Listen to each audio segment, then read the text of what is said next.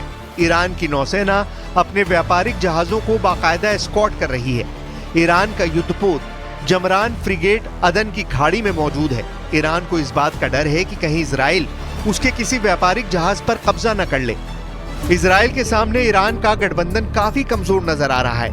एक तरफ इजराइल की सरकार अपने देश की राजधानी के अंदर इटली के रक्षा मंत्री के साथ मीटिंग कर रही है, लेकिन दूसरी तरफ ईरान अभी भी अपने सहयोगियों के साथ मजबूत रिश्ते की तलाश में लगा हुआ है। इजराइल का पड़ोसी देश जॉर्डन खुलकर इजराइल के साथ खड़ा नजर आ रहा है।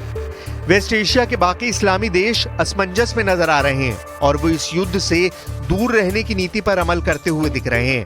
ईरान और रूस के विदेश मंत्रियों ने आपस में फोन पर बातचीत जरूर की है, लेकिन फिर भी ये गठबंधन इजराइल के गठबंधन के सामने बेहद कमजोर नजर आता है, क्योंकि इजराइल के साथ अमेरिका न सिर्फ खुलकर खड़ा है, बल्कि अमेरिका के जनरल और अमेरिका, फ्रांस और ब्रिटेन का पूरा साजो सामान इजराइल की सुरक्षा में तैनात है। ईरान और उसके सहयोगियों के लिए इस वक्त भी सबसे बड़ी मुसीबत इजराइल का सुरक्षा कवच बना हुआ है। लेबनान में ईरान के सहयोगी हिजबुल्लाह के पास ईरान के द्वारा दी गई मिसाइल ही है और दक्षिण लेबनान में एक बार फिर इजराइल पर टेस्ट फायर किए गए। इजराइल पर 6 मिसाइलें दागी गईं, लेकिन इजराइल ने 6 की 6 मिसाइलें बेकार कर दी और उन्हें इजराइल की धरती पर गिरने से पहले ही मार दिया। दूसरी तरफ इजराइल बेखौफ होकर गजा पट्टी में लगातार कोहराम मचा रहा है। बीते 24 घंटे के अंदर इजराइल ने गाजा पट्टी में 24 ठिकानों पर हमले किए और इनमें 56 लोगों को मार दिया है। इजराइल अब तक 33,899 फिलिस्तीनियों को गाजा में मार चुका है और 76,664 फिलिस्तीनियों को घायल कर चुका है। दूसरी तरफ फिलिस्तीन हर साल की तरह इस साल भी 17 अप्रैल को कैदी दिवस मना रहा है। इस वक्त भी इजराइल की जेलों में 9,500 फिलिस्तीनी राजनीतिक कैदी मौजूद हैं। इनमें से 561 को उम्र कैद की सजा मिली हुई है। गाजा पट्टी में 7 अक्टूबर से 15 मार्च के बीच 349 ऐसे हमले हुए जो संयुक्त राष्ट्र से जुड़े संगठनों पर हुए हैं, जिसमें संयुक्त राष्ट्र का झंडा फहरा रहा था और इन हमलों में भी 408 विस्थापित लोगों की मौत हुई।